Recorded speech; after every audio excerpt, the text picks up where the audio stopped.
vatanni himoya qilish nafaqat harbiy xizmatchilarning, balki millati, tili va dinidan qat'iy nazar har bir O'zbekiston fuqarosining muqaddas burchidir.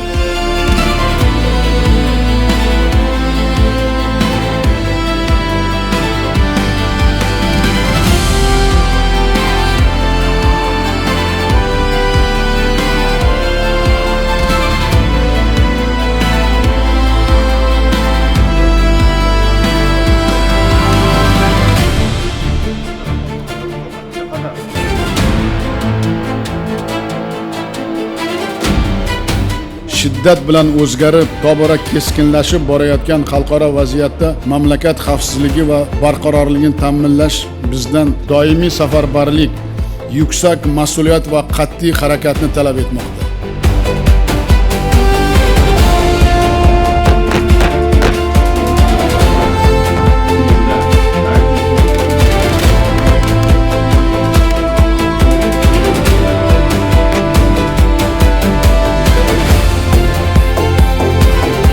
O'zbekiston Respublikasi Qurolli Kuchlari tashkil etilganini 34 yilligi hamda Vatan himoyachilari kuni bilan chin qalbimdan samimiy muborakbod etaman.